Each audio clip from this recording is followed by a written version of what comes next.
Good evening. How is everybody doing? It's a Saturday night, November 14th, here at the Caleb Hyles Show. We're still going with that name. I think it's sticking. I'm just getting lazy about it. I don't really know. Anyways, I hope we're here to have some fun. We're introducing a new segment on the show today, Unfiltered. Get excited.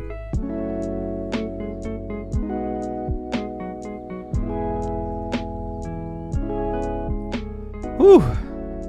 I have been running around right up to this very last moment. I had to get a drink. I had to go bathroom. I had to answer the phone. I had to get some text because I'm forgetful. Y'all know how it is. Hey, everybody. My hair's all squished and stuff. Look at that. Look at that freaking little poof back there. I had to get new headphones because my other ones broke.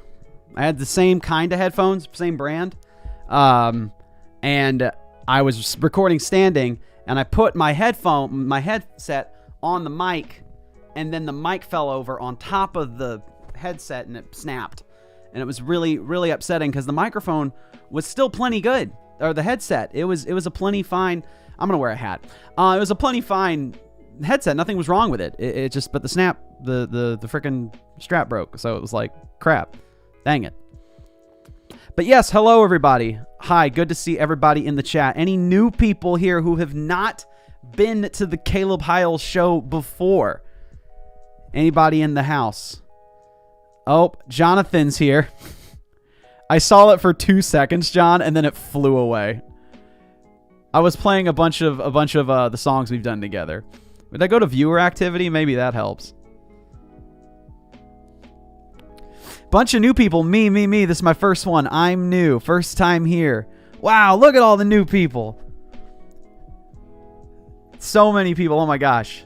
Thank you so much for stopping by. By the way, the Caleb Hyles Show's doors are open for anybody to come in and come and go as you please. If you need to go and do something else, please don't feel like you got to stay. I'm just happy to have you here for as long as you're here. Long listener, first time caller. There you go, Jake. Long time listener, first time caller. Just want to say that harkening back to radio days. I love it. Thank you, Shane, for the $3 super chat with the precious the dog. I think that's what it is. Thank you so much. Thank you. I'm doing well. Thank you for asking. It's a good day for me. What did I do today? Kara and I, as some of you know, my wife and I, we're currently in the process of adopting. So we're on a waiting list to have a child. So basically today we had to go to the Container Store because we're getting these racks installed in a closet in a room for the baby. So we're having to prepare. So now we're in the preparation stage. We already got on the list. Now you're just kind of waiting. But in the middle of waiting, I don't like to say you're waiting. I say you're preparing. That's what I say, because you never stop preparing. So that's what we're doing at the moment. Yeah, a lot of people didn't know that. Surprise. What up, Anna? Good to see you. Anna. The drink tonight, by the way, I have a drink every night. Tonight we're not doing a sparkling. It's Coke. Just good old-fashioned sugary, stain your insides Coke. This is Coca-Cola. But as you can tell, it's got Japanese, it's got kanji on it. It's because it's, what up, Wardock? Good to see you too, man. It's got some words on it because I went to Japan in 2018, and they were doing this promotion where there were art designed cans for the specific regions within Japan. So, like, Cebu, Tokyo, and this one, Hokkaido. So this is Hokkaido's art on their can. It's still the same Coke. It doesn't taste any different. But I got it from Mitsuwa, which is a Japanese grocer here in town. Yeah, the whole crew's here tonight. Goodness gracious. Who was here last time we did the Caleb Hyles Show? Who's been to the Caleb Hyles Show before? Thank you, Sierra Nelson, for the $5. Oh my gosh, thank you for the super chat. Is that Lemon Grab from Adventure Time? Being very uncharacteristically happy with his hard eyes. You are good at singing. Well, thank you, Blueberry Sans. Yeah, Coca-Cola, man. We don't mess around. Sure, you will be great parents. Well, thank you very much, Sierra. I appreciate that. We're going to try. We're going to see what happens. We're winging it. Let me tell you, deciding to like step into adoption and parenting in general is not this like thing you just like, I think I'll do it. Like, no, it's there's a lot of prayer, a lot of consideration, a lot of conversation. You don't just like, in this day and age, it's not like, want to be fun. Want to just fire from the hip on a kid, see what happens. Like, no, don't do that. Shane with the $50. What the fudge, dude? What the fudge, man? Oh, this is the $3 from before. Shane, well, thank you very much. Jeez. Thank you. I hadn't even done the show yet. I hadn't even done anything. Let me give you content at least, or something. Couple of people who've been here before. Nice. Good to see we have some repeats. Second live stream. Nice. Happy to have you here, Clatonia. Yeah, Shane's a beast. Well, happy birthday, Andrew, from Charity Drive. All right. We're going to hop right onto it, guys. Just as a heads up for those who don't know what this is. Every 2 weeks, I am doing a show called, currently, The Caleb Hyles Show. I want to think of a better name. But essentially, it's an opportunity for me to host about an hour and a half, 2-hour show about whatever I want to talk about. So I do segments. Sometimes the segments are like, I call them, they have names. They have cute names. Coverage, where I go over my favorite covers of the past 2 weeks. Encouraging review, where all of us watch a single cover all the way through, and we offer encouragement throughout it for the performer. Another one that I like to do is performance playback, where a lot of y'all don't even know that I perform live. So there's recordings I have for me all the way back to 2015 of times I've sung live, and I just get to show it to y'all and commentate about how that performance went and what it was about. Excuse me, pardon me. And there's several other segments that I haven't debuted yet, but they're in the works. The other one is the practice room, where I work on a cover from the ground up. So I get the instrumental, I put up my recording software. You see me working through it, learning lines. It's just basically the whole recording process, learning about it from start to finish. And then today, as I shake my entire desk, is another brand new segment I like to call Unfiltered. This is the opportunity where I've always wanted to do a sort of Q&A guest segment where I bring on a guest and we have a conversation about what they do, what their life is like. But I know guest shows, like guest slots are not contrived. They've been done a lot though. So I wanted to find a way, how would I make a Q&A guest show interesting that I would want to listen to? And I think it all filters around the questions and how you frame them and how you phrase them. And I thought it'd be cool to bring on guests that I've worked with personally, that some of y'all may have heard of, but that all fall within the same universe that I'm in. So cover artists, musicians, YouTube music, whatever it is, streaming. So anybody is up for potentially being on this show, this segment.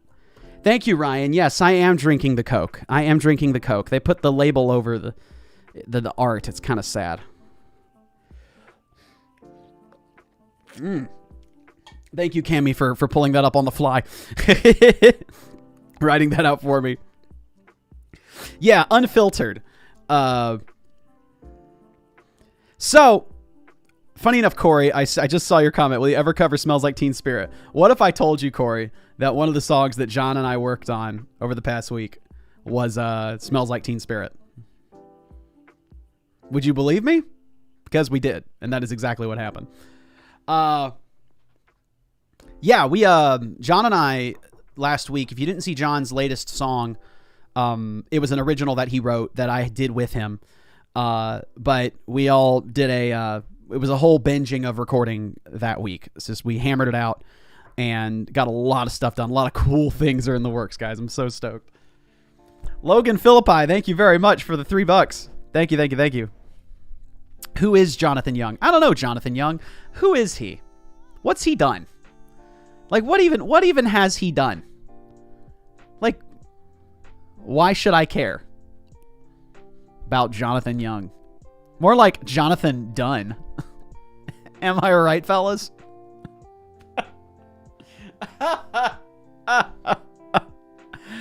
You're like Jonathan Nunn.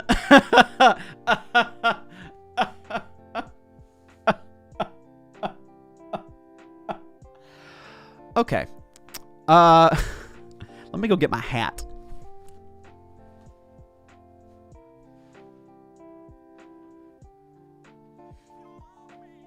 Here we go. This is old school.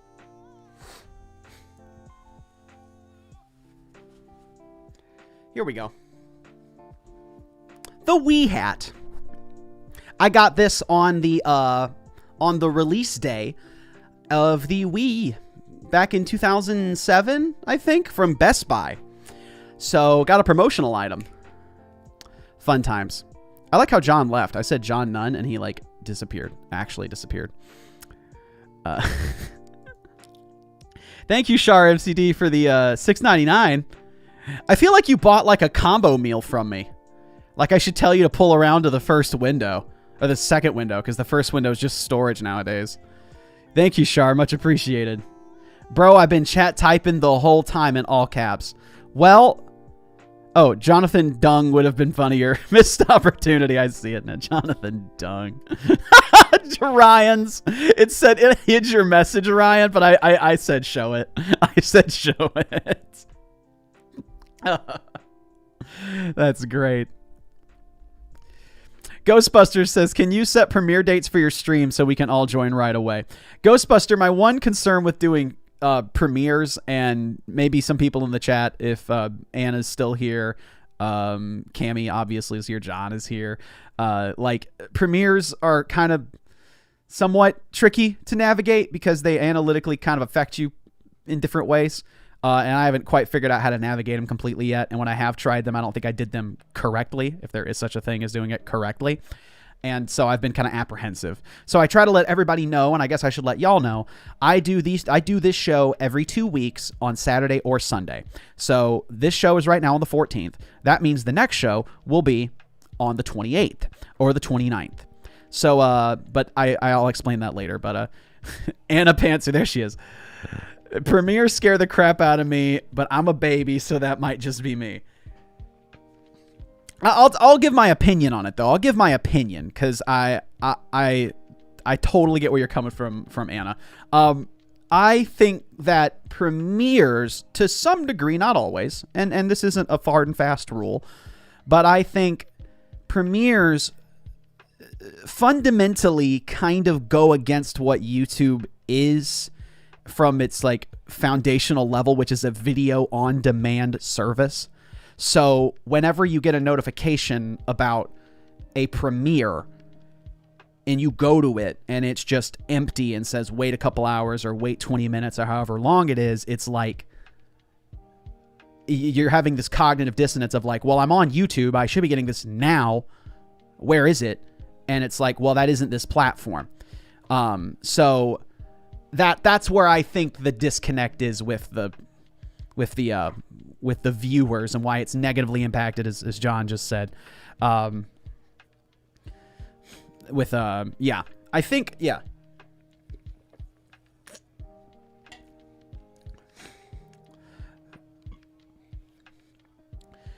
Anus?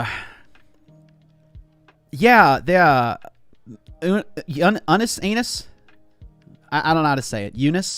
Anus? Anyway, yeah. Incredible project they did. I never watched anything, but like I heard the concept and I'm like, dang, impressive. That's cool. That's really cool. It got me thinking about ideas and stuff. It's like, what if I made a self-destructing channel? What would it be? Like, that's kind of a neat. I like that. I like that thinking.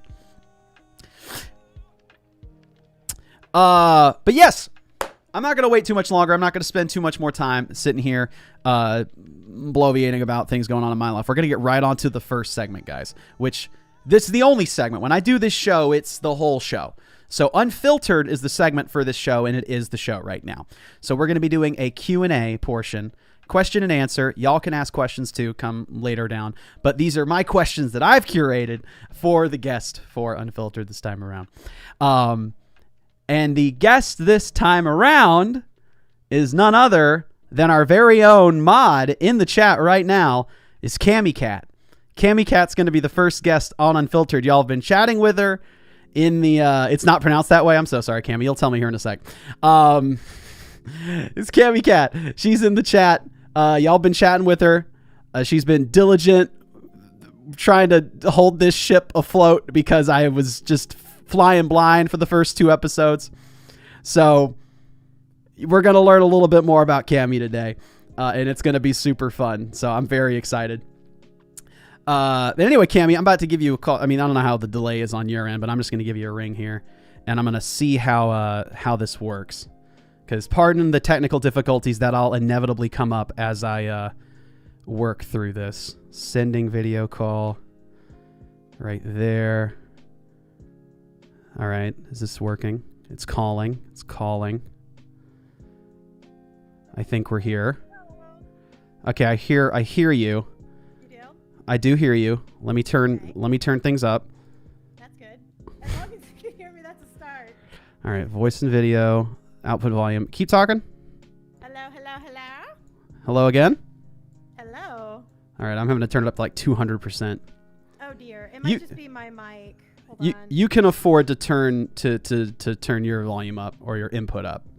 Yeah, but the thing is, my input's up 100%. Oh. So I don't really know. I've had this problem a little bit earlier too, and I don't know why that is. You know, Cami, if you could just speak louder, than you normally do. If you could just speak louder than you normally do, that'd be fine. Oh, absolutely. I got you. Now I'll just I turned up the volume on Discord side, and I'm turning up the volume on Streamlabs side. Cool. And I'm also gonna turn down this this nice background music to even quieter. There it goes. Okay, that's completely quiet now. All right, I'm gonna try and move up. How do I make it to where the screen? Hold on, let me try this. I'm trying to figure out how do I make it to where. Oh, here we go. Let's see if I can. Is that a little better? Hold on, I turned it up a little bit on my computer as well. Oh yeah, that's plenty good. That was what the problem was. Yeah, that's plenty good. You are definitely. It was on me. Yeah, you are loud and clear now. Hooray! All right, I'm trying to figure out how to make it to where it shows our icons on the screen, so where people can see when you're talking and see your logo. But do you use OBS? I do. Oh, I know how to do it on OBS, but I'm trying to figure out how to make it on Discord. Oh, okay. Like where it pulls up our. If you click on your, let me see. I think. Whoops. I think I just took us out of the call.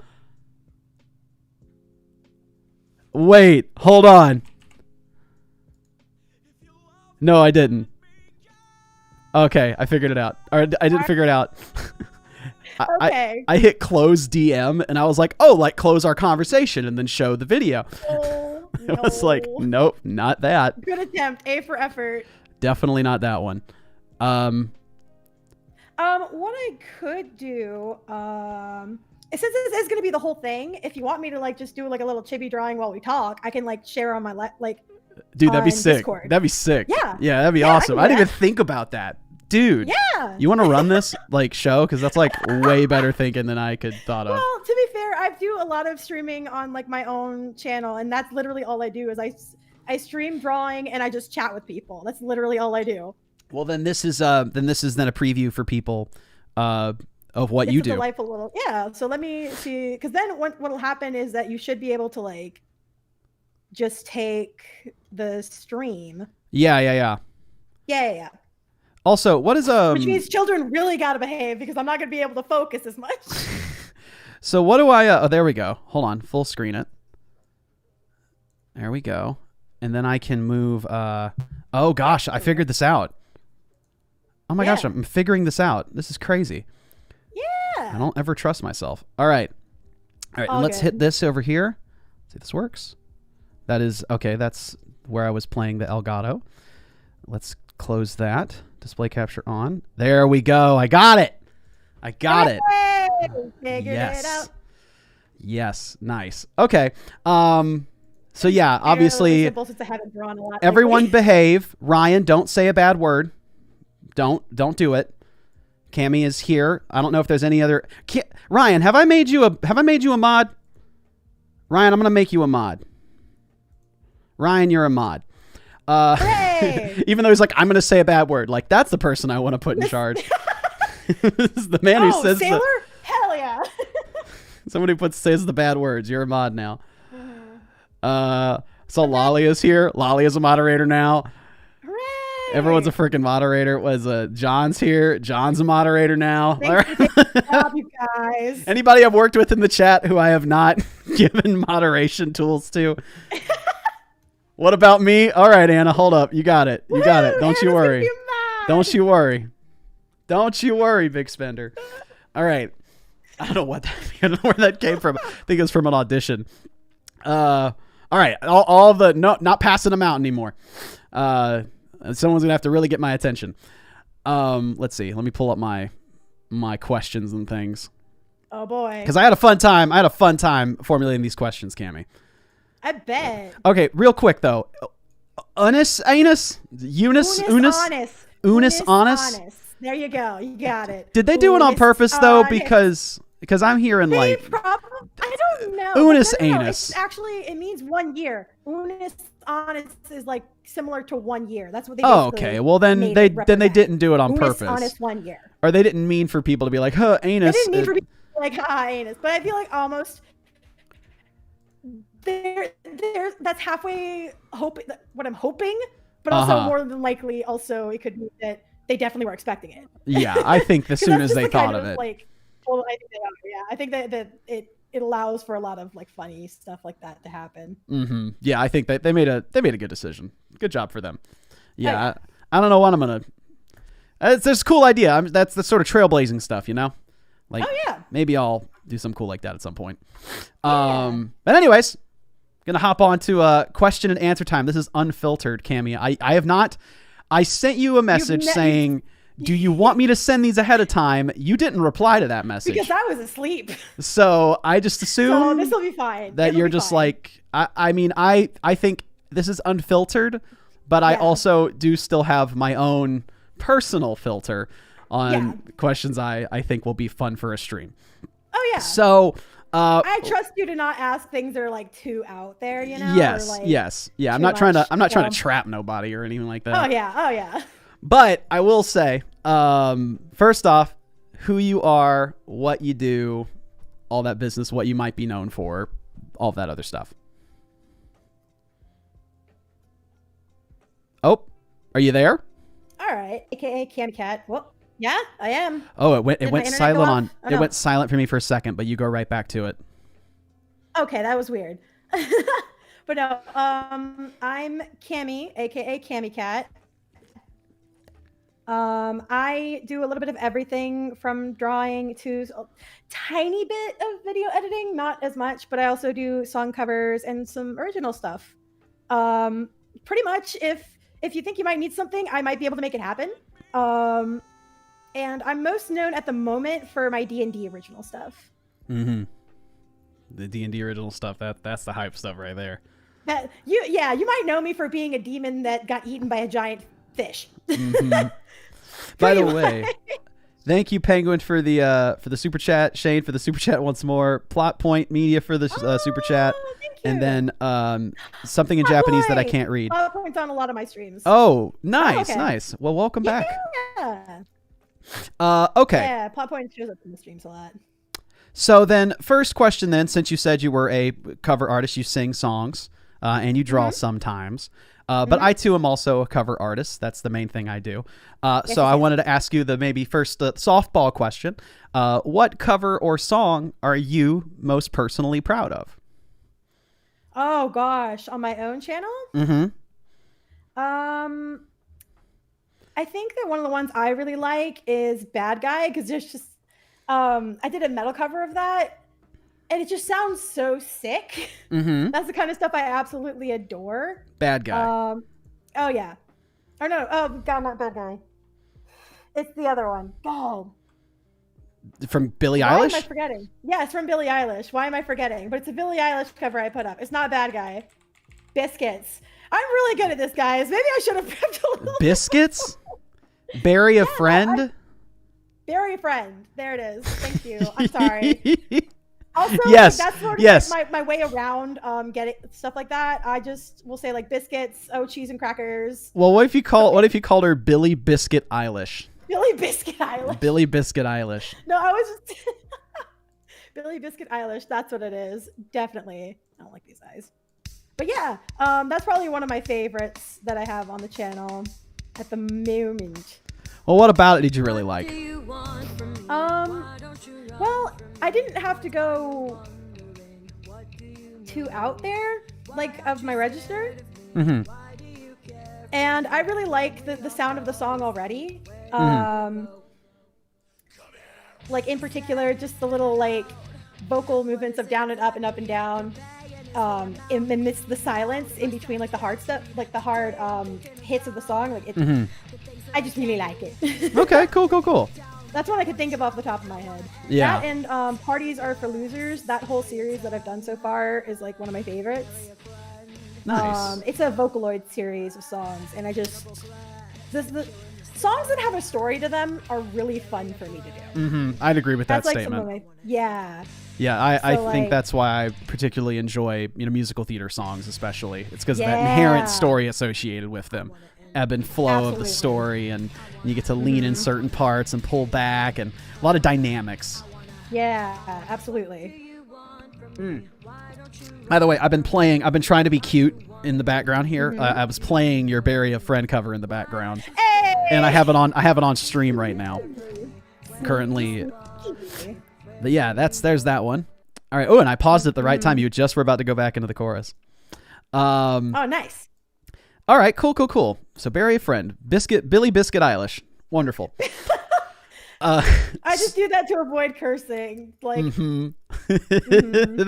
there you go. I don't know how it is down in Georgia with your family, but I know it's like I try to watch. My entire family, like, we're all pretty much comfortable around each other to talk like sailors, but whenever I stream and stuff, I try to avoid it. So, oh well, at least as much as possible. Oh well, feel free if at any point in time you want to say something other than biscuits. It's a safe place. Okay. No worries. Cool. No, I'm kidding. Well, and speaking of watching your language or your own streams and trying to navigate, trying to be, I guess, you're working with an audience and things like that in the chat. Yes. What made you want to, and then so willingly choose to and ask to become a moderator? Now being a mod, you're a mod on my channel, obviously, but you're also a mod on Markiplier's channel, which is a huge freaking insurmountable like thing that I imagine that's just, obviously there's a huge team of them, but like, why moderate it? Why moderate? So the fun part about that is that it was a total accident. Okay. Basically what happened is that Mark opened up his Discord server. And there was like 24 hours you could get in, and then it would close forever. Or like, technically that was what it was. Yeah. Like, it was going to be like this thing. And so one of my friends was like, "Oh my God, Mark opened a Discord server. You should totally join." And I was like, I don't know. She's like, "But it's so cool." And like, I'm with a bunch of people in a different call. And I'm like, okay, I guess I'll do it. Like, I'll join in. And this was like an hour before it was going to close. Wow. So I like hopped in right at that moment. And then after chatting for a little bit, I got a high enough level. Basically, like, they do, for people who are familiar with Discord, they have that option where you chat, and the more you chat, the more levels you get. And at a certain level, you got access to the voice channels. Huh. So I hung around in there for a couple hours, chatted, and then got access to the voice server stuff. Once I got in there, I joined a random chat, and one of the people in there happened to have just become a mod. What had happened was that Mark had picked maybe one or two people, and then he's like, "Now you pick one or two people that you trust, and they'll pick one or two people that they trust, and then like those will be the mods." And it'll run perfectly. Oh, no, actually, it worked surprisingly a lot better than you'd think. Dang. Yeah. Dang. But what happened was that person had just become a mod, and I was talking with them about animation stuff, because they did a lot of animation stuff based on Bleach. They did like some of the stuff in the manga that hadn't been shown in the anime. And so wow. What happened was we kept talking about that, and he messaged me. He's like, "Hey, I think you're really cool. I like you a lot." No, not directly that. But, it's a camp song. Yep, pretty much. But he was like, "Hey, I think that you would be a good fit to be a mod. What do you think?" And he's like, "It's super optional. You mod when you can." And I was like, "Okay, sure. Like that sounds fun." Fun fact, for those who are following Mark, he was not kidding when way back when he opened up his YouTube, like he opened up the Discord on YouTube for several hours and didn't tell the mods. Oh boy. Oh, that was awful. Oh, that was hilarious. It was so like it was hilarious now that I can look back on it. Okay, well then, with that being understood, then how many mods are there in Mark's Discord? There are Markipliers. Let me look. We have a little server of them, so let me just. I'm gonna take a stab in the dark. You don't have to tell me. Go for it. I'm gonna stab in the dark. Take a stab in the dark. Let's see.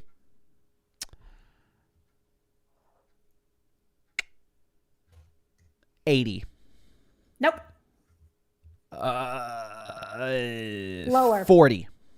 Lower. 30. Lower. Okay. no, I'm starting to be like, you need to add more. 25. No, it's do you want me to just tell you? Yeah, go ahead. I'm shooting all over the map. It's 16. 16? Uh-huh. Only? Yeah. I told you before, like we're really like small group of people, and that's why it kind of works well, because we're literally kind of just like small enough to create a little social group. Yeah, but like that has, I mean, you're talking thousands, I presume. Tens of thousands. It gets to up to like 30,000 in a stream at a time sometimes. For 16, that's not enough. But you also have to keep in mind that Mark has slow mode on. Okay, fair. He keeps slow mode on, so the messages only show up like people can message every like 2 minutes, I think. Gotcha. So even though there's like 30,000 people, they're not all talking at once. Gotcha. Pardon me, I had a burp. Oh man. Oh, you're fine. Well, that is Listen, Coke friends. I got You got a Coke? Diet Coke. Yep. Over there in the world of Coke, you know? Oh yeah. World of Coke.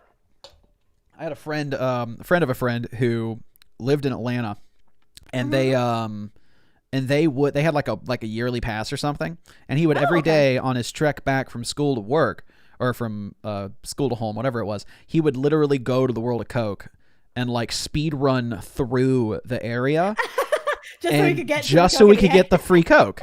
He had 15 minutes, and he would just like do that. And he'd show his pass, and like they knew him, so he'd always get a free Coke. And I was like, "Dang, this man has got it down to a science." Yeah, no. Well, he went to Georgia Tech, so this is like a whiz kid. Oh, he was, like, Georgia so Tech. Smart. Heck yeah. Yeah, is the Ramblin' Wreck from Georgia Tech, hell of an engineer. The Yellow Jackets, right? Yeah. So wait, did you go to Georgia Tech? I did. Yeah, you're talking very enthusiastically about it. If you didn't, I was like, "Dang, you must really like just the Yellow Jackets." I went there. That's my school. Nice. Well, yeah. Engineering was main thing, and that I heard a lot came out of there. But also, it's known for engineering. They're not too hype like in sports. I feel like they're trying to, but we're not bad. Not bad at sports at all. It's just like we're not like full SEC.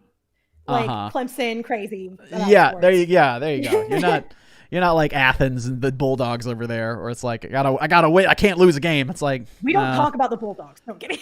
Yeah, no, we don't talk.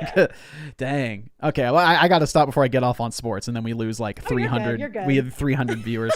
We've talked about it a lot before. Yes, we saved that for not streaming.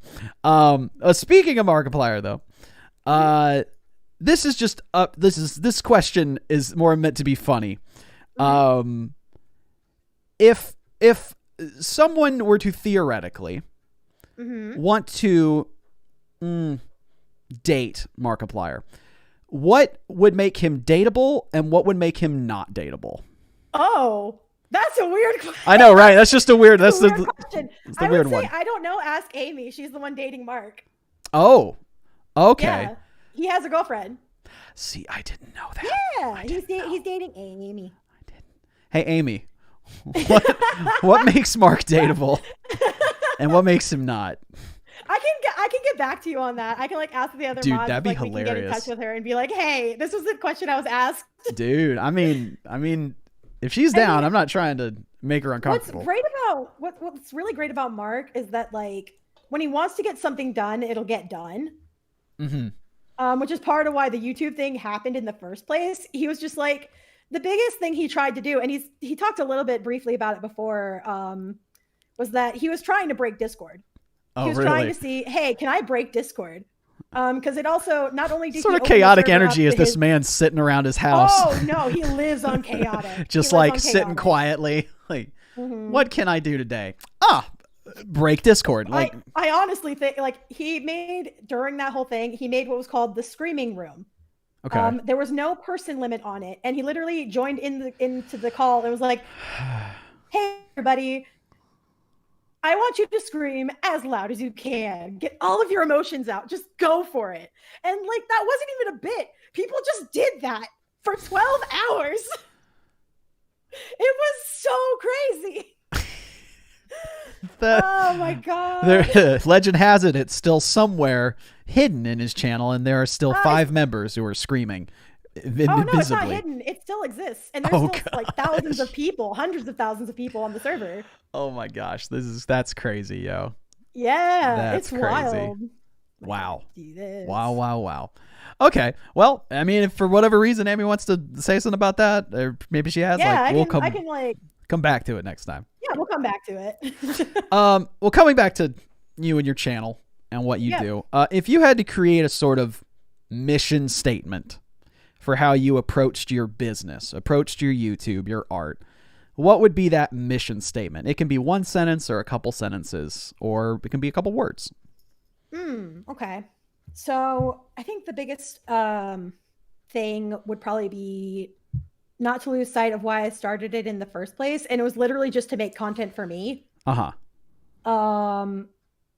It's harder to do that when your audience gets bigger and they join for like a certain thing. Yeah.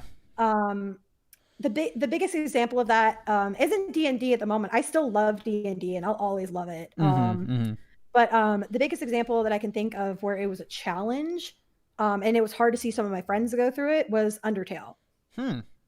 Like that period of time with covers and music with and covers things like that? Lyrical adaptations and stuff. Yeah. It was like the game is beautiful and it has such a good story and the characters are so good. And that's why it got so big so fast. But what happened was that it became very, I don't like using the word toxic. It became very chaotic. And people became very particular about what they liked and didn't like. And then sometimes they would assume things that weren't necessarily true. And the biggest example of that in particular was if somebody did a cover of someone else's lyrics and that like, and say like, this is actually an example I've talked about a lot with DJ Smell. Yeah. Because I know DJ. Yeah. So he did a cover of the lyrics that I made for Megalovania. Yes. And the problem was it got really big really fast and mine was still existing and it was made before that. But a lot of people assumed that I stole it from DJ because he was bigger than me. Oh, no. Yep. And so like every few days or like almost every day sometimes I'd get messages and notifications of like comments being like, oh my God, you stole from DJ. Like, how could you? You're awful, blah, blah, blah. And I'm like, oh, wow. You don't read, do you? Oh, man. Like I say that in the nicest way, but like the funny thing is that my name's in the video, it's in the description. Yeah. And people still would go out of their way to be like, this person did it better, therefore yours is stolen. Yeah. Dang. No, I can see where that would be incredibly frustrating, especially when you've tried to go about as best as you can mitigate a response. Like you're like, oh, I don't even know you even thought it would happen. Like, was that even a possibility? Like, oh, people are going to confuse me. Did you consider that before it happened, or was it surprising? No, I actually didn't even realize that it would happen. That combined with like, even there were some there was a song that used my vocals like for the chorus part, and I was really like flattered. But because of that, like everyone came back to mine and said, "Oh, we like this person's better than yours, therefore you're awful." And I'm like, "Oh, I didn't. That's not what I expected." Huh. Yeah, Oh. it's really. You know, funny enough, you say all that, and it reminds me. Excuse me. It reminds me of during Let It Go, because I kind of had a similar, something similar to that. You bring up comparison at the end there, where it was like, you would have people. I remember there was a creator who did covers like I did, and did a male Let It Go cover like I did, and I called mine male Let It Go cover, and he came to me and was like, "Hey, can you tell your fans to stop harassing me and telling me I'm not as good as you, or I'm not, that I'm bad." It's surprising. Yeah, I was like, I don't friggin' like I was like, I'm not even like, I'm not carrying on a discourse in my video anywhere that is like, I'm the frickin' best. My cover is the best. I'm not like, it's so weird. People like what they like, and then they go like, there are some people, unfortunately, who like to go out of their way to make sure everyone else knows how good you are. But in so doing, they don't know how to say it. Or they like say it in a way that kind of, you sit there and go, you really didn't have to say it like that. Yeah, it's weird. I've had this thought about, you know, because we're in the cover music space to some degree, like we're covering other people's music. We create derivatives. You know, I've often thought it's sort of this double-edged sword, because I think part of what's so fun about covers is the inherent knowledge you have of the song in which that's being covered. You're like, I wonder what they're gonna do. I wonder what's gonna be different about it. Some of the most fun you have while listening to a cover is the fact that it came from somewhere first, is the fact that it had an original place and then this person's interpretation. So that's a wonderful thing. It's being a derivative is a positive in that regard. But then on the double-edged side of the sword, on the other side of it, it's inherently comparative. So I think there's sort of a spirit of comparison that goes forth and comes with creating covers. So people want to compare, and then that just extensions off into comparing covers to other covers, to others, to what like that. Someone can make a more... too. Like there's some people who go, "Oh, wow, you're way better than so-and-so." And you're like, I don't need you to say it like that. Oh, like, yeah. Sometimes it's friends. They're like, "Oh my God, you did so much better than like, this has not happened yet," and I'd be mad if it did, but it's like, I just can't think of a comparison off the top of my head, but they're like, "You did so much better than like Kathy." I'd be so mad, because I'm like, I love Kathy, and her voice is lovely. Don't bash her like that on my own, like on my stuff. It's a backhanded compliment. Yeah. It's one of those, it's like when you were in the cover space, it's two sides of this coin that you have to live with, is that you will be... Part of what makes it fun and part of why people love it is because it is a derivative, and knowing what you bring to it and the fun that you have bringing your own stamp to what you're doing. But on that same side of that coin is you have to know that you are going to be compared. You're going to be compared to the original. You're going to be compared to others. I think it's in the DNA of a cover song in the first place, in a derivative, and it's unfortunate that that's part of that. But I think if you have the knowledge in your hands and know that, then I think it's easier to mentally combat it whenever you're presented with it when it takes place, and then gently informing people like, hey, well, let's not compare. You know, let's not compare negatively, especially. That's not going to help any. They're fun to read. Yeah, that's just not. That's not enjoyable.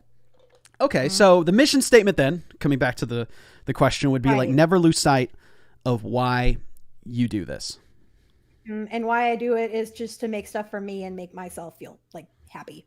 I can totally relate to that. Because I started doing YouTube stuff back in like 2010. So I've been on YouTube for a while. Oh yeah, we're gonna get to that. Oh boy, that's longer than that. Hold out before that spiel then. Okay, cool. Yeah, I can totally get behind that mission statement. So here's the fun question that I wrote out. So you've participated in several collaborations over the past few years, featuring either your voice or your art or both. As of this moment, there are over 40 that you've participated in. Oh, wow. You've done your research. Yeah, you've been in over 40.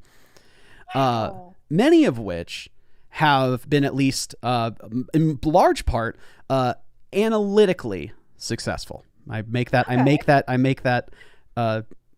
caveat there on purpose. Why spend all this time on another's channels and projects and not spend it on your own? That is a really good question, actually. I think part of it is because working with other people gets me excited. Working on my own stuff is really fun, but it's really easy to get burned out, especially because there's also like, I guess with the other, I'm going to do everything by myself with no help at all. And for a while that worked. But if I do that enough, I'm going to drive myself crazy. So by working with other people and like getting excited about their projects, it actually fuels me to work on stuff faster. Especially like if it's a song collab or something. There are more times often than not where I accidentally get really hype about someone else's project and I'll do stuff for them and they don't know that I'm doing it for them. I've experienced that firsthand. Yeah. A primary example that I can think of off the top of my head is Machine Gun from Chi-Chi. She showed me a preview of the cover, and one, I love Vocaloid. Two, I love Kira so much, like the producer. Their stuff is so good. And so and I love Chi-Chi. So hearing her version of that song, I got so excited. I did a sketch of her like for the in the outfit for Machine Gun, and she was like, "Oh my god, can you do more?" And I was like, "Yeah." That's awesome. Oh my god, I love it. And so that, like, I just made the art for that for her, and she commissioned me after the fact. So, okay, yeah, like it just ends up being that way where I'm really excited. So my favorite projects to work on with them, because if I can like show them something and they get really excited, like if they send me something in all caps going, "Oh my god, this is the best," it like instinctively fuels me and it gives me more energy. I'm like, yeah, this is good. I'll keep going. Okay, all right. So it's sort of like it's an instinctive give and take. You're not even necessarily actively being like, I'm going to work on other people's things because then my tank gets filled for my own projects. It's just something that you like instinctively feel like you like led to do. More often than not, yeah. I have been commissioned for stuff that I was never a part of before. And like those projects are fun to work on if I like get myself into it. But there are a few projects where it was really hard for me to work on it just because like I wasn't a fan of what was being worked on like content wise or as much of a fan of it, or like I just wasn't like it as into it. So it just made the project that much harder to finish. Interesting. Yeah, it's weird. Yeah. So okay. Well, that's a great answer, by the way. I didn't know what the answer to that was going to be because I know for me, I've tried to be more collaborative over the past couple years, and it's difficult because I think I'm so used to like in my growing up, like kind of like fending for myself on things and like having to be the guy who did everything in the group project. So, and I was like, and I sucked at school too. So I'm like, hey, I'm the one who sucks at school in this group. Y'all don't suck. It's like, they sucked like worse than me. And I'm like, how is this possible? Like, so I'm like, so I'm having to like pull all this weight. So I'm like, my nature is to actually not be extremely collaborative. And I've had to push against it, to try and bring more people on and do more things and participate in other people's projects and, bring people on. It's just not my condition. But I'm learning. I'm getting better slightly, but piece by piece over time. That's why I think about like the Doki Doki song that Oreo wrote, And it was like, there are 4 characters in that. And I'm like, nah, I'll just do them all. Like, I don't want to. I just do it all by myself. It's fine. It would make much more sense to like, get 3 other people. But like, nah, I'll just do it all. Yeah. When I first started on like YouTube stuff, there weren't a lot of people I could reach out to collaborate with because there weren't a lot of people like I knew personally. And so I would just be like, I love this duet so much, but I don't know who to like. There's no one I know who does this stuff. I'll just do it myself. Yep. Just necessity at that point. It's like, well, if no one else is going to do it, I'm going to do it. So necessity and preference kind of turned into like, I'm going to do everything by myself. But now I actually like working with people sometimes, especially people who get as excited as I do. Well, going back to a previous question, not this one, but the one prior, how much do you care if a video or a song does well? And I'm doing air quotes over here, but how much do you care if a video or a song does well? That's a good question. And honestly, it's changed even as much as like fairly recently, because there will be stuff that I never expected to do well. I didn't go in with the expectation of this is going to be my like raison d'etre. Like it's going to be the best thing ever. My most popular video right now was done because other people told me I should do it. Like I made the song for funs and giggles to introduce my character, and my DM was like, you should totally like show that off because I think it's really cool. And I was like, okay, sure. And Mob the King went up on my channel. And then other stuff like there was an original I made about Isabelle from Animal Crossing, and I loved that song so much. I thought it was silly and fun. I like got commissions for it and everything, and it didn't do well at all. And I was like, oh. So I think lately, if I've worked on something really, really hard, I really want it to do well. If there's stuff I haven't worked on as much, I don't like personally care, but I try to go in without the expectation of being like, it's going to get 1 million views. I'm like, it'll do okay. And if it does okay, I'll be happy. Get some good comments on there. Like, I'll be pleased. Yeah. Trying to temper expectations. Yeah. Try and make sure that you don't get your like heart busted every single time. Oh God, Lioness was another one. That was a She-Ra original I did. And it just goes so hard. I was so happy with it. I got a video commission from somebody who I've been wanting to commission for ages. And it looked amazing. It sounded amazing.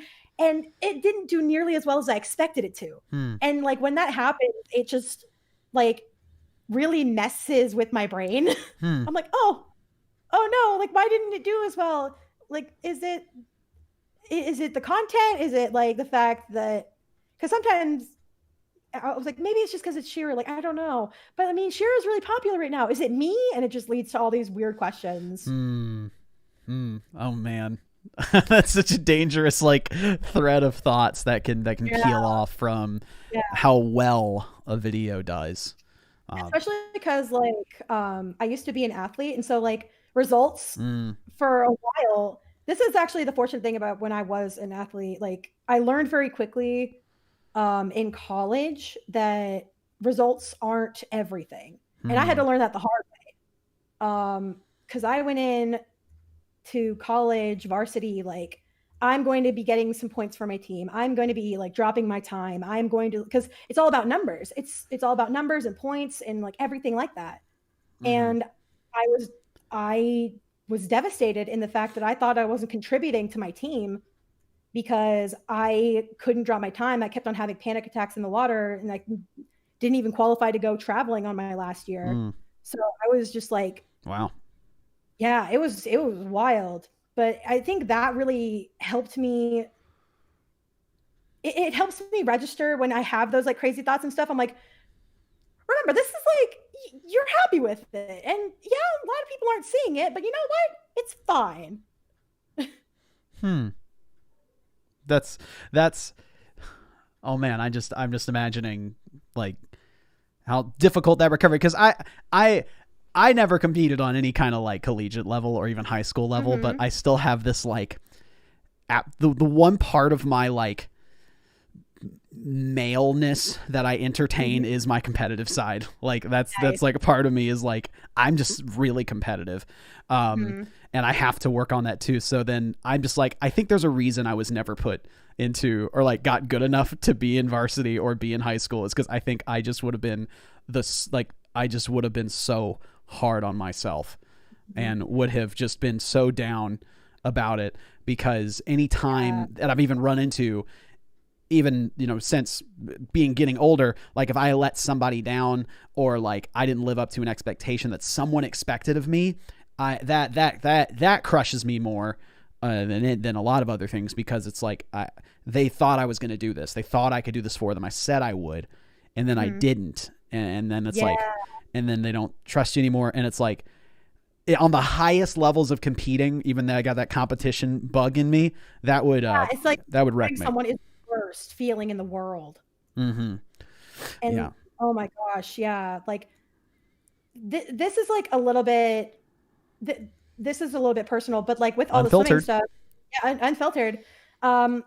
Because I was a swimmer, and like when I had those panic attacks, there would be days I couldn't even finish practice because like I'd be so like I wouldn't be able to breathe in the water. Oh my! And so I'd have to get out and like walk around and try and breathe again, and it was awful.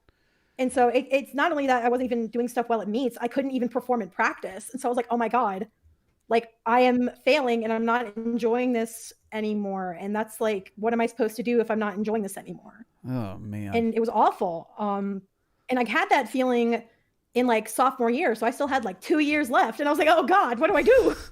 Jeez. But yeah, sophomore, wow. I had to like I told my mom about it after like my last, meet of that season. I was like, Mom, I don't think I can keep doing this anymore. Like I literally am not doing anything that I am proud of, and I don't know why I am still doing it. And just like the reason I came in is not the reason I am here now, and I don't know what that reason is.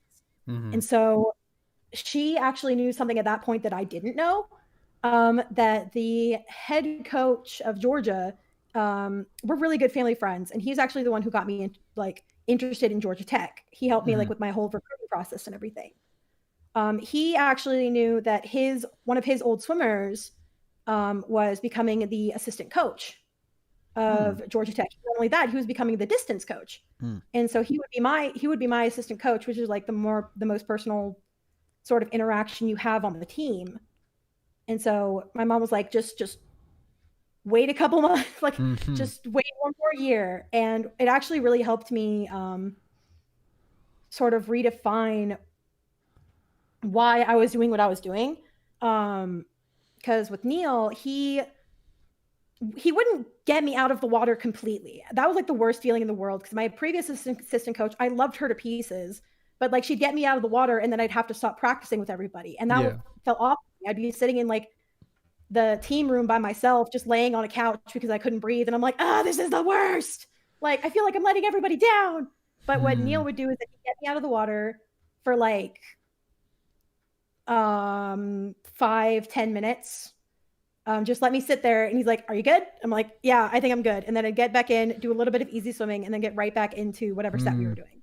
Yeah, it's so like had to work through it. Yeah. I'd still be able to like completely work through it, but I wasn't like pushing myself to the point of exhaustion. Yeah. Dang. But like, but doing that, like, I was like, okay, if I can't be the fastest on the team, I'm going to be the loudest on the team. So like all the swimmies and stuff, I'd be screaming on the side of like the pool. I'd be like yelling at everybody, just like cheering everybody on with as much gusto as I could. And I sort of became more of a team mom than like a competitor, but everybody like adored that. And at the end of my career, they actually gave me like this little, it wasn't really, it's not a spirit award, but basically they gave you the spirit equivalent of MVP. Of like this person really like embodies what we want to team. And I'm like, oh. And so that really helped me realize, okay, I don't always have to like get what I expect, and that's okay. Yeah, it's like the shifting of expectations and the shifting of like roles. Like what are you supposed to be for this period of time? Like you're not what you were expected to be. Mm-hmm. Which to some degree can translate over into YouTube. Yeah, it can translate into YouTube because sometimes when a video doesn't do as well as you may have hoped, analytically speaking, maybe it meant something to one person that was really, really special.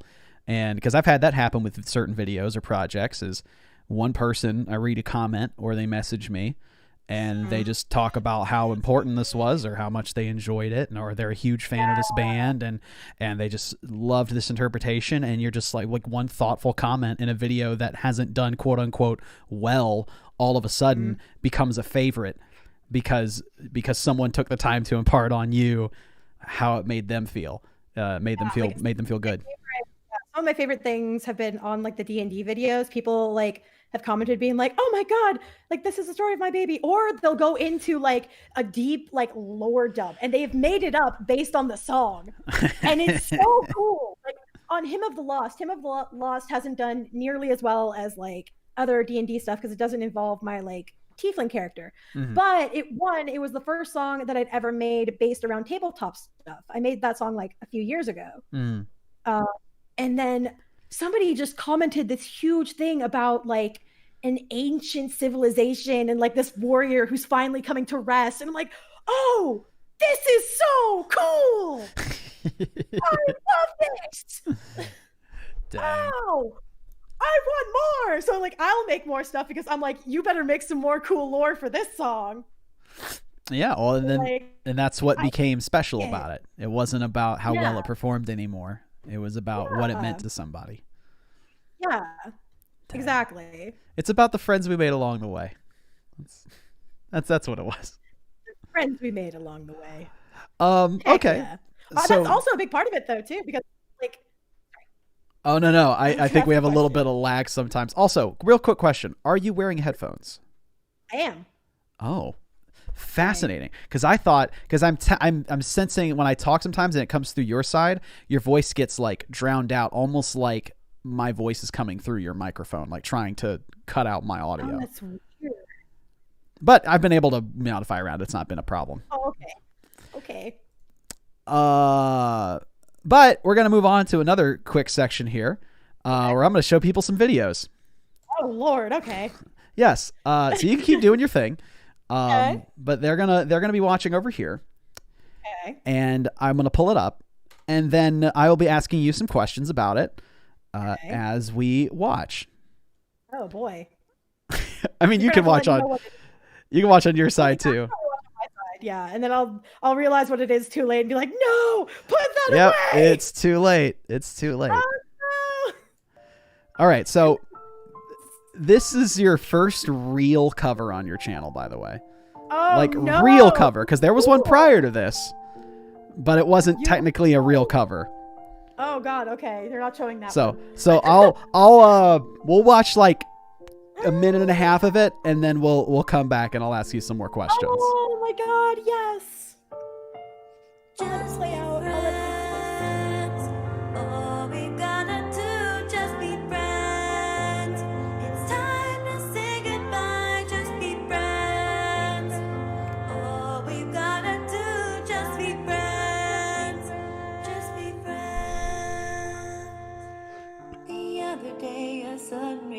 Occurred in me as I was gathering broken glass pieces that I see. What the hell is going on? Is this really what we wanted to be? Is this the way that fate is playing again? It's cruelty. Even though I knew that we never could have made it out. Yes, even so, I have to try and make you see somehow. I still want you in my life. I want you smiling at me tonight. It's a good song. I love this song so much, and like, inside this world where like the original version of it is actually a different version. It's softer. The original is a lot faster and it's a lot more like bouncy. But I can see that. Of the song is like basically, oh, like we've kind of grown out of love, and I'm really sad about it. But it sounds like we just aren't compatible anymore, so we'll just have to stay friends. Even though that totally breaks my heart, I want to still like. I don't think. And even then, like, even though they're just friends, they end up drifting apart anyway. And it's like, it's so sad. But like, those are my favorite kind of songs. Nice bittersweet sound. All right, so I'm gonna have this playing softly in the background here while I ask you some questions. Good. Drown out the horrible note. No. All right, so when did you start singing? Like when? Like, can you pick a time frame, age, date? Before I could talk. Before you could talk. Yep. So, fun fact: I didn't actually start talking like a lot or full sentences or anything till I was like about 4. Okay. And I wouldn't say what I wanted, and like people wouldn't know what I wanted, and I get really upset and cry. So what my parents would do to make me feel better is they start singing nursery rhymes to me, and I would immediately stop. Like, I would immediately stop crying as soon as that became the thing of like, if ever I was starting to cry and my parents started like singing a little like Wheels on the Bus or something, and I would immediately like stop whatever I was doing and like hum along with them. Dang. Yeah. The perfect remedy. I've always loved. Yep, perfect. So I just always loved singing. I've loved it so much. I love performing in general too. I used to do ballet for like 7 years. Nice. Yeah. And so while it's just singing. always something. Yeah. No, well, actually, no. I would, however, sing the national anthem at swim meets. Nice. That's so funny. You sing the anthem and then you go to the bench like, wait, she's with the team? I would go to my event. Like, I usually, especially on Sundays, the mile was the first event of like a Sunday. And so what I would do is I'd be in my suit, cap, goggles, the whole shebang. I would take the goggles off, and then I would sing the anthem, put my goggles on, and get to my lane, and they'd be like, take your mark, and I'd die. And everyone in the crowd was like, wait a minute. Like, wait, she just did that? Like, she's just going to get up there and sing and then hop in the pool? Like, what? Yep. I would always do that. It's not too out of the norm for some people to do that, but like, it wasn't common. It wasn't normal, like, or it wasn't uncommon, but it wasn't like super normal. Yeah, that'd been dope if I went to some Auburn basketball games and then like one of the bench people came up and like just started. It's like, all right, and starting forward, Carmelo Anthony, and now bringing you now singing the national anthem, Carmelo Anthony. Like, wait a minute, like you mean to tell me that whole entire like student section would not be losing their mind, like that one of theirs was singing the freaking national anthem? That'd be so dope. Yeah, that's really cool. I stopped doing it in like high school, probably around like senior year of high school. But I used to always love doing that. I would like go all out in whatever I could do. I was a soloist in the 5th grade chorus in 3rd, 4th, and 5th grade. Nice. Like, very proud of that one. Oh yeah, very proud of that one. 2 front teeth, my ultimate like success. Nice. All I want for Christmas is 2. Okay, well, in that line then, in that vein, what do you like about your voice? What I like and dislike is... Well, there's the second one. There's the second follow-up to this question. Okay, so what I like is that my voice is... It's very distinctive and rough. It doesn't have sort of like the clear tone that you get from a lot of like female vocalists. It's hard to work with sometimes, but like I've come to love how my voice has a bit of like a rasp to it when I sing. Yeah, that's probably the biggest thing. Okay. Well then, what about your voice? Because it's not about what you like and dislike. What about your voice would you want to change? Yeah, not qualitative terms in this stream. Yeah. I like it. What I would like to improve about my voice is just probably pitch, because there are some songs I love, same. Yeah. Big same, it's man. Harder for me to like hit the notes sometimes, or like I'll hit it right the first time and then I'll hit a note differently that I wanted to in another part. So I'll redo the whole thing and then I'll get it wrong in I'll get it wrong in the note that I liked, but get it right in the note that I wanted to change. So I'm like, ah! I'll be in a recording booth for like hours just trying to get it right. And I'm like just driving myself crazy. Funny enough, there's someone in the chat was like, I'm from a small town. Athletes doubling to compete and sing the anthem is common. Yeah. So that is CHW. I think that's like a smaller thing because I used to do it for a lot of basically main meets in Hilton Head, and it's tiny. Yes, Hilton it Head's is. tiny. So you know everyone there, so you're very used to seeing people do like a bunch of different things. Excuse me. All right. So we have one last thing that we're going to watch over here. Okay. One last thing, and I'll tell you what it is. Okay. Let me pull it up here real quick first. You feel free to explain it because I'm going to set it up for everybody. This is your first ever video on your channel released in August 9th of 2010. No! Put it back! Can we stop? Change my mind! All right, guys, that's the end of the stream. This is your first video. It's 1 minute and 48. It's not long. So we're going to watch it. We're going to watch it, and then I'm going to come back. If you don't remember it, you can go watch it too. Oh, no, I remember it. So I'm going to play it. All right, here it is, and then I'm going to ask about it.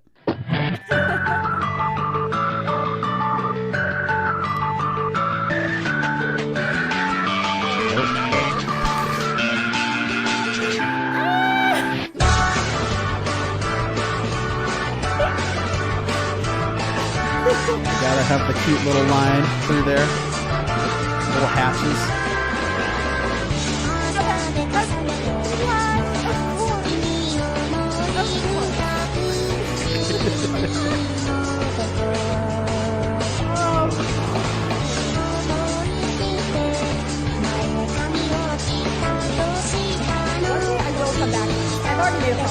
I will come back. Cover, remix, and narration. I have a plan to do that. Oh, she's excited now. All right, she's out into the Windows wallpaper background. I love you. Can't. Wow, that's really strong. Oh, okay, it was in your brain. Okay, I was like, see him. I love you. No waiting, no build. I'm just like, this is how I feel. Clever walking there, hair back and forth, up and down. Oh, I feel, man. All right. Tension. Okay, there you go. Oh, lip syncing. Nice.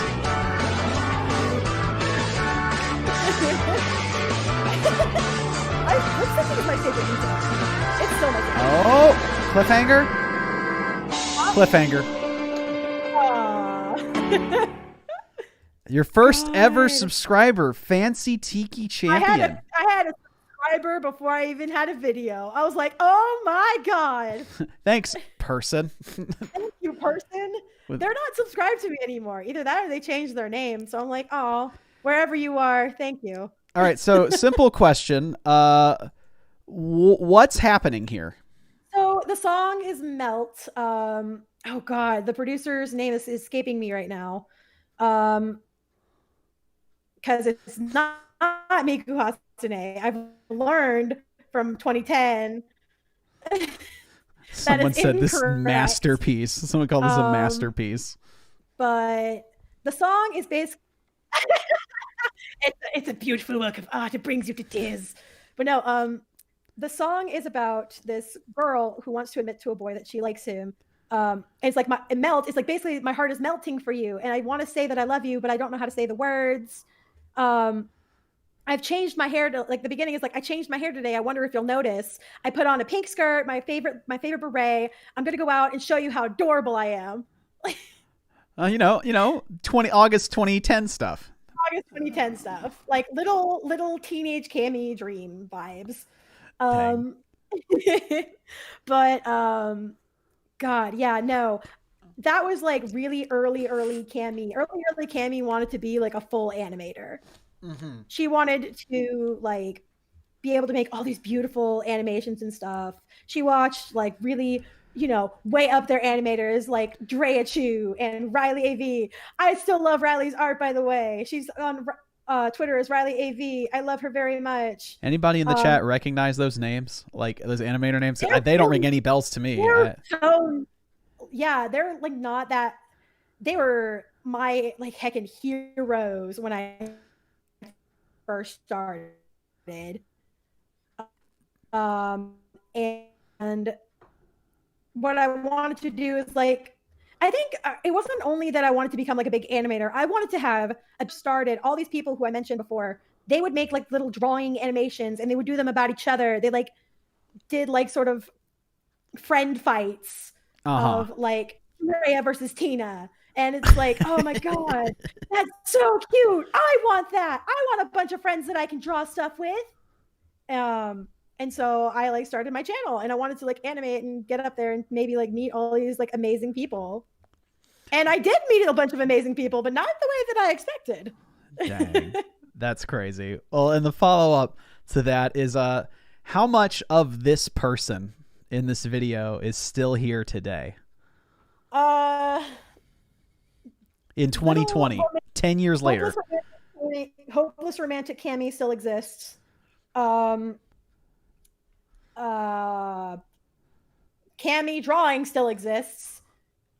Wanting to make like cool stuff still exists, but in like a different framework. Like, it's not that she's gone away, but like how she wants to do the stuff that she wanted to do in the first place has changed. Okay.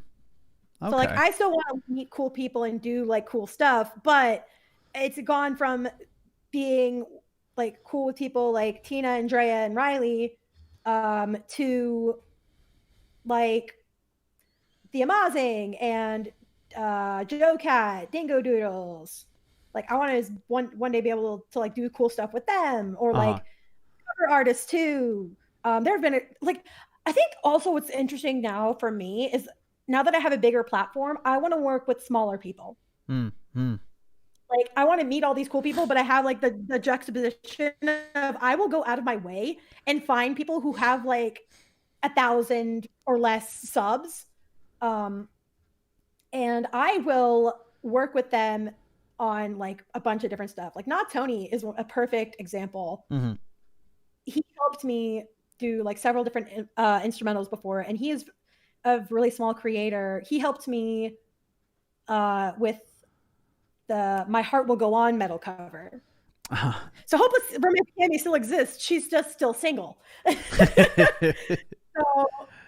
It goes away slowly once you get in a relationship, get married, like that hopeless romantic. Because that was me too, the hopeless romantic, and then it's like, once you, it's like, well, it's not needed anymore, right? Like that part of you is not necessary anymore.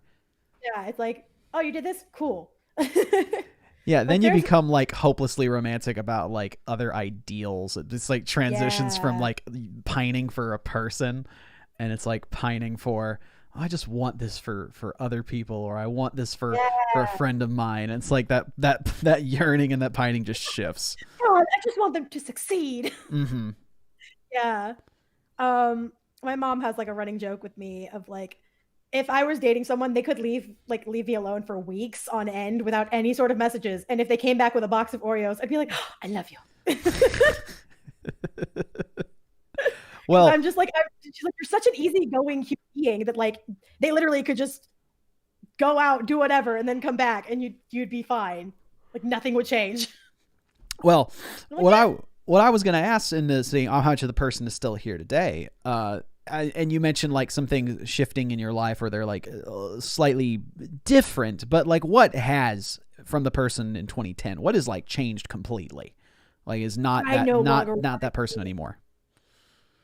I no longer want to do like full animation stuff. Animating is fun. It's so hard. I now understand the full capacity of like what some people do for like the full 24 frame per second, beautiful, like even the vector stuff. Like the vector stuff is so cool, and I never would have expected it, like to love it as much as I do now.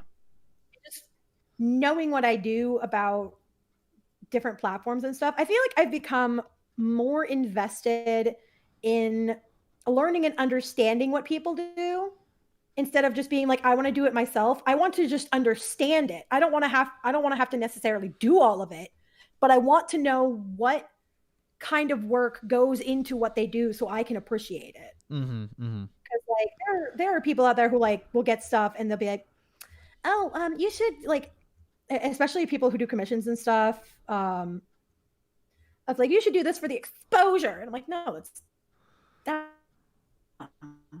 like takes some money.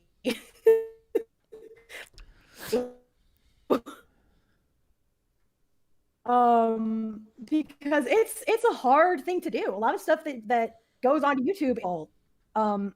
Heck, music is difficult, and being able to understand how much work goes into it, I think, gives a lot. It makes it a lot easier to understand like why people, why people are doing commissions for them. Like some people know that others are doing commissions, but they're like, why are the prices so high? And I'm like, dude, you don't understand. They're sitting there for like hours. Yeah. Working on this hand, moving back and forth on the screen. Yeah. Jonathan and I were having a conversation about animating last week, and it is like it's intense, like the amount of time and effort and work. I mean, I've been sitting here watching you draw this fun little picture over the past hour, and it's like, yeah, this looks really intensive, and I can't even like possibly like do this on my own without having taken the time to study and practice. Yeah, this is why I really like live streaming when I like draw and stuff, because one, I'm able to get work done. Two, people can see what I'm doing and how long it takes to get done. So they can appreciate it once it comes out, because then they were around for the process. Yeah, they like saw the process, how long it took to get stuff to where it was, and when they see it like in full fruition, it's like, hey, I know how long it took to make that happen. That's kind of cool. Okay, well then, last question. Last one for this has gone well, by the way. I very much have enjoyed this. This has been really fun, and I think the first run of this unfiltered guest shows has been pretty successful and really cool. And hearing the answers has made me think of like, ooh, I'm gonna think of some other questions maybe in that same vein, and like just trying to experiment a bit with it and see what questions lead to certain things, because it leads into other side questions too that I would never have thought to bring up or talk about. But obviously you and I have done several projects before, collaborative projects together and whatnot. If you were to pick one that was your favorite of the collaborations we've done, which one would you say was your favorite? I think that the one that holds the closest place to my heart is This Is Me. And that's only because it's the first one. Yeah, it's the first one we worked on together. And it's honestly like, I was talking about little baby Cami dreams. It was one of like, the dream was one of those to like, what like the dream for little baby Cami, once she started kind of growing up doing the cover stuff, was okay, one day I'm gonna meet Caleb and John. It's gonna be so cool. Like, and at 2018 at MomoCon, that was my first MomoCon ever. Nice. Yeah, and I didn't even know all those people were going to be there either. Like, I literally invited one friend because I was like, I don't care if I have to go by myself. And my friend was like, okay, but I'll go with you just in case. And I was like, okay, fine. And I didn't even know Chi-Chi was going to be there. Yeah, it was like, so many creators. Yeah. Oh my God, it was so cool. And like seeing y'all in concert was amazing. And then going up to meet you for the first time, I was like, I'm not going to cry. I'm going to be a big kid. It's going to be fine. Like, I was the fan. I was the fan meeting like the creator that they admired a lot. And so I was so excited. And like a few months later, I joined your Discord and did the and saw the little work in progress of This Is Me. And I was like, oh my God, one, this sounds amazing. Two, it needs a chorus. It was so funny earlier in the questions when I asked about, you've done all these collaborative projects, like, and what makes you want to do them and why spend all that time. And you're like, sometimes I'll just see other people's works and then I'll be like overly enthusiastic about it. And then I'll put like my time and effort into stuff that they haven't even asked me to do. And I immediately thought, I was like, yeah, like This Is Me.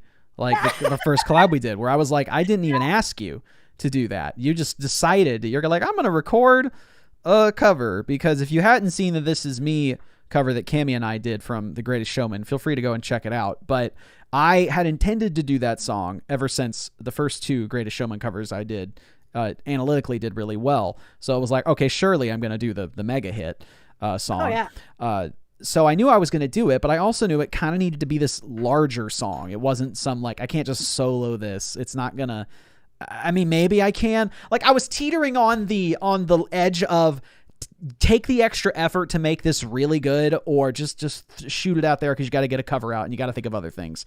And whenever you sent in the Discord server just your MP3 of you singing over the top with harmonies and choral backing of the draft that I just showed everyone in the Discord, I was like, oh, well, that answers that question for me. Like, it definitely should be that. And not only that, but clearly she's already taken the effort and the time. Would she mind just doing that and then singing on the chorus and filling it out? And then came the, would you like to draw it, animate it? Yeah. And it was like that was perfect. Such a terrifying experience, though. Really? because like I was like, oh my God, I really want to make it look good. I don't want to screw it up. And I also was not expecting you to add like the solo part that I added in there, because I like, when you first sent it, there were parts that were missing, and I was like, oh, he's gonna fill those in later. But when you asked for all of the takes, I was like, okay, I'll throw that in for kicks and giggles. And then you left it in there, and I was like, oh, wait, am I gonna be featured on this? Is that what's happening? That's funny. Oh, okay. Wow. I didn't know that. Because it just sounded so good, and it added variation to the song too. I was like, oh, of course, like of course we're keeping that in there. It sounds like super good. No, I was so excited. When I ran over to like all my friends, I was like, oh my God, he kept the thing. Well, it's gonna be in there. And that's kind of how I like approach a lot of collaborations nowadays. Is half the time it's like finding people who give something to the project or the video that you couldn't give it on your own, like that you could not have done this without this person. And that one was really unexpected. There's a couple other collaborations coming out that I heard someone's voice. Like, I don't know if you ever heard of, I don't know if Anna's in the chat anymore, but Benjamin Collins is like, I remember. Oh yeah, no, So Kara, my wife, we were in the car driving back from like an event. So we had like an hour drive, and we, for whatever reason, we were looking up like Drift Away or Steven Universe, and we found his Drift Away. And I remember both of us being like, frick, this is so good. This is how I want it. Like, this is how people should sing it. And then we went into the channel and we saw he did all these musical theater things, and we're like, oh, freaking click that one. Click that one. We listened to it. We were like, oh, he's got like the right idea. He like knows. So I was like, all right, I like. This is so good. I was like, Kara was like, so are you gonna work with him? I was like, oh, I'm like 100%. Like I'm gonna mess. I will say, maybe that's my favorite thing about like being a quote unquote larger creator is like.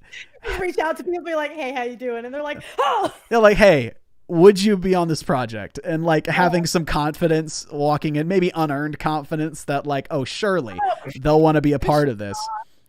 Which, funny enough, we mentioned This Is Me from The Greatest Showman, because the cover I'm doing with Ben is also from The Greatest Showman, because I hadn't done the Million Dreams yet. And he was like, it was like perfect. It was perfect. I heard it in my head. I was like, I know how he's going to sing it. I know how well he's going to sing it. And I hope he just does those things when I say, here's the instrumental, sing it how you think. And then he like just freaking phenomenal, blows it out of the park. Like insane. Oh, I cannot wait to see that. That's yay.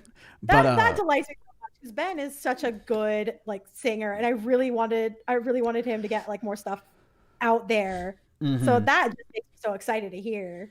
Well, and I think about one thing I've loved doing on my streams is I love getting to do this coverage segment and encouraging review, because I realize how many people are actually out there making covers, like actively making covers. It is a staggeringly large amount of people who are doing it. So there are people who've never heard of Ben, like they just never heard his voice.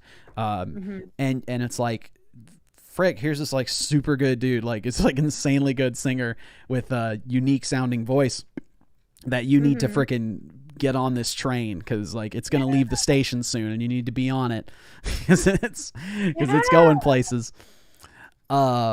But yeah, I'm very excited for that one, and This Is Me is one of my favorites too. I go back and listen to that one too, and half the time I go back and I'm like, you're excited for the part where you're singing because you know it's going to shift there, it's going to change, there's going to be a dynamic shift. You're like, I'm ready for that, and it hits, and then the chorus comes after it, and it's this swelling moment. And then they hit that big note at the end, and it's different though. You like have a little different spin on it, a little bit of pizzazz. So yeah, that's one of my favorites. But I think that kind of wraps it up for the unfiltered part of the show. Awesome. Yeah, I think that's what I call it. And it seems like you're kind of almost done with your drawing over here too. With the drawing, that was like perfect timing. Like the lovingly not getting a lot of sleep there. Fun fact, that's the primary reason I wanted to change my icon. I'm like, I really want to just like embrace the fact that I'm tired. And there have been several people who have messaged me like, are you okay? Like your new persona, it looks like you're wearing a mask. And I'm like, ironically enough, I've taken my mask off. I'm tired. Yeah, this is actually without it. So here's this look. I'm still smiling, but I'm tired. I'm done. Yeah. Dang. I don't know how you do the frickin' work schedule you described it. I would be a zombie. Sheer willpower. Yeah, that's the thing. Like YouTube isn't even like my full-time stuff yet. Yet. I don't know. Yet. I mean, that's the. I say that with a question mark. Yeah, that's the. I should have written that one in there. It's just like, when and if do you intend to make YouTube full time? Because I think you could. I think if you today, here's what I'm saying. If you were today to write on your Twitter, just your Twitter, not your DeviantArt, which I don't know why I brought up DeviantArt. That's so like dead. I haven't touched DeviantArt in years. Or like a Tumblr or the Facebook or anything. If you were to like literally, and not even the YouTube community tab, if you were to only on Twitter be like, I am full timing on YouTube now, I'm looking for work, who wants to hire me? I think you would get enough commissions in, I don't want to be as bold to say 24 hours. I'm going to say half a week. I think you would get enough requests in a half a week to match what you currently make and then some. That's what I would say. That'd be wild. Like I will say, actually earlier this week, I think it was only a few days ago, I put out on my community tab, I was like, okay, this is serious question time. If I started like membership stuff or like a Patreon, how many people would be down to do it? And like, even though there weren't as many people who said they could, and I'm like, that's totally understandable because of money, the amount of people who said that they'd be able to do it, I calculated it based on how many votes there were. There's enough people there that actually feasibly, combined with what I already make, I'm like, oh my God, looking at it going, this is feasible? Hey, and that's just one revenue source, by the way. Yeah, that's just one. That's freaking one. That's not even saying I would also do commissions and stuff. Yep, that's not commissions. I would do extra content on like I would be showing my work in progress stuff of what I'm working on, like either for people or for myself. That's not commissions. That's not Patreon. That's not your music. That's not your own channel revenue. I haven't even come to the music yet. Yeah.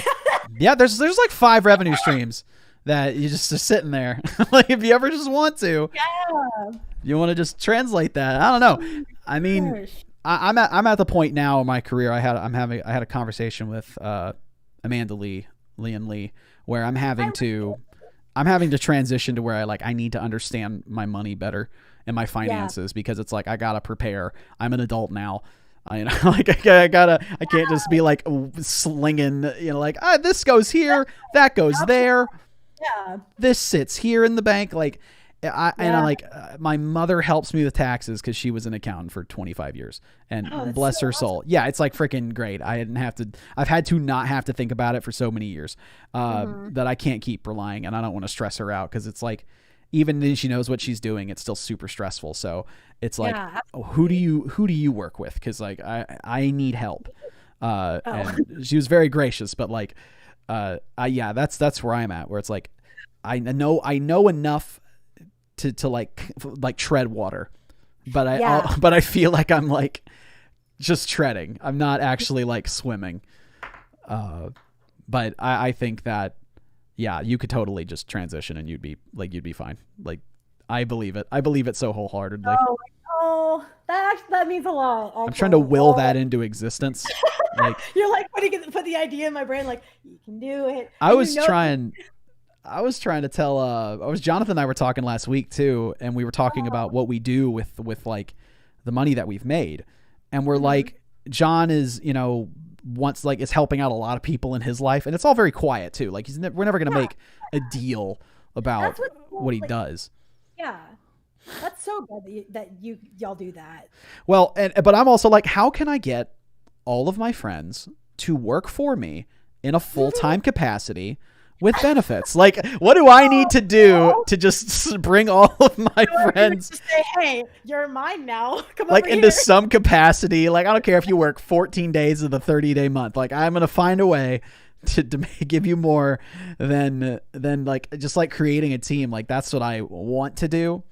And maybe an accountant, like an honest to goodness accountant who does it full time, could like set me on that path, because that would be the dream, is to bring on a whole team of people that I know, and then they can leave their jobs that they can't stand and not have to work for people that drive them nuts, and have coworkers that are tiresome and work wacky hours. work ridiculous wacky hours. So those are like pipe dream stuff, and then getting it. And it's like, I always keep saying, like, oh, if I just had this much more money, I can make it happen. But it's like, maybe I'll try. We'll see. But yeah, that's just a fun offshoot of the question of starting up. So yeah, just let me know when you open up your channel memberships or your Patreon. I'll be first in line. I'm gonna get the brightest badge, whatever that is. I'll let you know if I make it happen. Yes. Like I wouldn't be doing. I'm not planning anything until next year. Like, if Okay. I have anything planned, it won't start until next year. Mm-hmm. That makes sense. I think that's not a bad idea to sort of section off time like that. Yep. Well, with that being said, I think I'm going to move on to the last thing I was going to talk about tonight. The last thing, but thank you so much, Cami-Cat, for hopping on the call and sharing, being unfiltered with us, as it were, to follow with the theme of the show.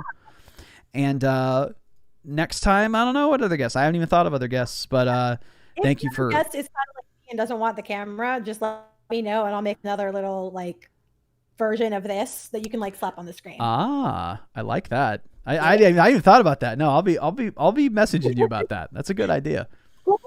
Yeah. But thank you again, Cami. Thank you so much, and you have a good rest of your night. And I guess we'll be chatting soon about other things. Sounds good to me.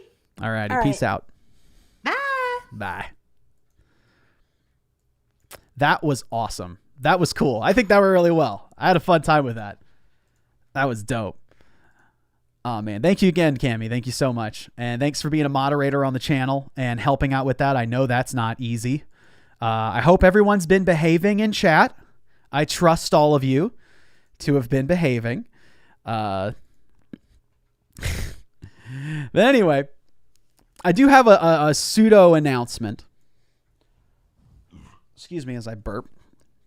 Firstly, after this stream, I will be going over to my Twitch channel. My Twitch channel is twitch.tv/Caleb Hyles Music. So a lot of y'all are in the chat are brand new, as I learned in the beginning. If you're still here, thank you so much. And some of you may have questions you want to ask me. So I was thinking that after this show, as I've done in every show, we do a post show. The Caleb Hyles post show takes place on twitch.tv/Caleb Hyles Music. And if you want to go follow over there, that's where I will be immediately following this stream. Give me about 5 minutes to go to the bathroom, get a drink, and I'll come right back here and I'll answer all of your questions that I wasn't able to get to here today. So, yes, go ahead and give that channel a follow. Cami is placing it in the chat right now, link to Caleb Hyles Music, twitch.tv. Go ahead and wait there after we're done with the stream, but I still have an announcement for y'all. So, some of y'all know, if you've been on my Twitch streams, that I have been working on a secret project, but it wasn't very secret because I talked about it. But for y'all who don't know, it is. I've been working on a secret project for the past, I think, 7 months, actually, at this point. And it's a 12-song cover album of my personal favorite songs that are all themed around ideas of grief and loss and sadness and loneliness and recovery and heartbreak. And I thought, what are songs that mean something to me, that are important to me, that I could put on a whole album and sing to, that I know will analytically do well, but I personally love. And so I picked those 12 songs. I had them rearranged, reimagined than what they originally were. So a lot of these songs sound completely different than what they were originally. So the album is coming out tentatively December 8th. I just put it in to the distribution website. And let me move all this stuff. The album is tentatively called When I'm Sad, I Sing. That's the name of the album. I was debating for the longest time what I was going to call the album, because I wanted it to be clear that it's a cover album. I didn't want people to think, and even then this title still could be original songs, but I didn't want it to be misconstrued. I want it to be definitely a cover album for certain. So yeah, I should say, I think the title's going to be an album for 2020, because that is very much what a lot of this album feels like. It's like a whole year. So the track listing is as follows for this album, in this order. Well, it's not in this order, but here it is. Violence, Enough is Enough, From a Day to Remember. Autographs and Apologies, from Motion City Soundtrack. King by Lauren Aquilianis. I forgot I said it wrong. Maybe I've said her name wrong, but King. Not Broken Anymore by Blue October. The Only Hope for Me Is You by My Chemical Romance. Dying in LA from Panic at the Disco. Empty House by Reliant K. Sunnyland by Mayday Parade. Tragedy in Time by Rise Against. Therapy by All Time Low. You Run Away by the Bare Naked Ladies, the band Bare Naked Ladies. And Iris by the Goo Goo Dolls. So there's probably a lot of songs on there that y'all have never heard of, or bands you've never heard of. And that's a good thing. I wanted to expose people to some of my favorite music, but that was the point of this album. No compromises. I was going to sing songs that I wanted. Analytics be darned. Popularity be darned. These are songs that I want to sing. So yeah, I love Reliant K. It's a really cool album. There's some really neat songs on here. I'm very, very excited about it. I'm glad you enjoy the lineup. I think it's a good lineup too. If you like pop punk, pop rock, alternative music, this is a great lineup, because that's how I grew up. Tragedy in Time, favorite Rise Against song? Dude, well, Brian, get ready, because it sounds way different. It's completely different. And what's really cool, another thing I did with the album, or with this cover album, is I had a piece of art created associated with each song. So all 12 songs have an artwork associated with them. I commissioned artists to create a piece of art based upon the song itself and how it made them feel when they listened to it. So I finished all my covers ahead of time, and then I sent it out to these artists and said, make whatever you want. It just has to be inspired by the piece. And I got some really, really cool pieces of art. A lot of people brought in their OCs. A lot of people drew me. A lot of people drew canvases and vistas. In fact, this piece right here is for one of the songs. I'm just using it for the album cover as well, because it works really well for this. This is the album cover for Dying in LA. And the artist for it is, I have their names here. The artist is Searlight, Seerlight, Searlight. They did a phenomenal job with this one. It's a gorgeous, beautiful piece. But I'm glad you're all very excited. I am too. So that'll be coming out, like I said, December 8th. I will have videos released for them on YouTube. So if you're worried that you're not going to be able to listen to it or stream it or download it, don't worry. It will be available on YouTube. It's going to go on Jonathan Young's Villainous Music channel. But yes, it should be available in all countries. And thank you very much, Plot Point, for the $4.99. Thank you. And the $2.99 earlier. Thank you very much, lady. But before I leave, we're going to listen to one of these songs. And then, like I said, I'm going to hop over to Twitch. So y'all feel free to hop on over there, twitch.tv/CalebHylesMusic, and I'll be right on a Q&A. So if you have any questions at all, and this is your first time seeing me live on a stream, hop over there, and I'll do my best to answer as many as I can. Be there for about like an hour or so. Alrighty, everybody. Let's listen to one of my favorites off the album. Frankly, they're all my favorites. But let's listen to maybe one of the shorter ones.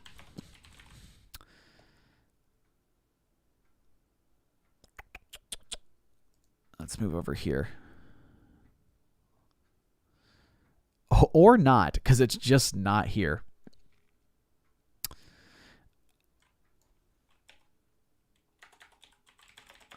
Here we go. Let's do this one. Let's do the one that you looked at on screen. There we go. Jeez, you try to do a file explorer, it's like the worst. This one's Dying in LA. I'll see you guys over at Twitch, okay? Twitch.tv/CalebHylesMusic. Thank you guys so much for coming out to the Caleb Hyles Show. Thank you again, Cami, for a wonderful freaking interview. It was super fun. Let's do it again sometime. Y'all have a good night. Be well. Be kind to one another. Peace out.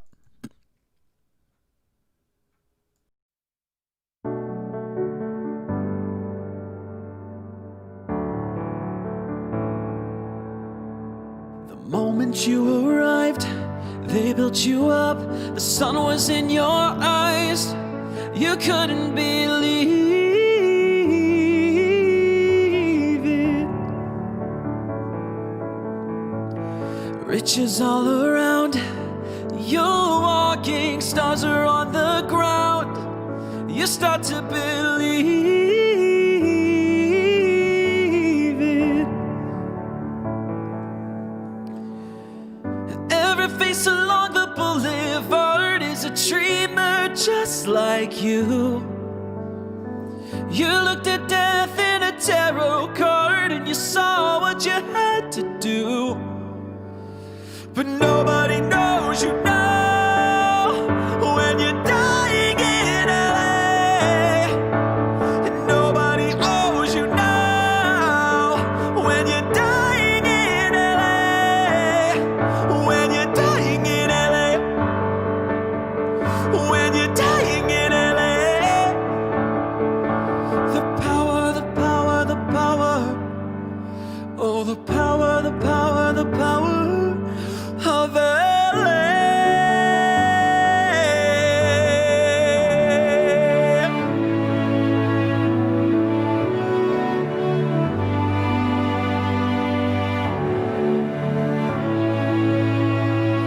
Nights at the chateau, trapped in your sunset bungalow. You couldn't escape.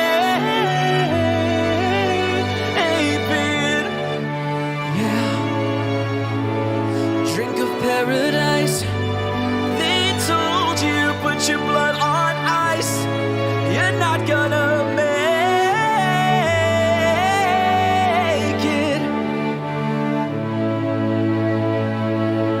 Every face alone.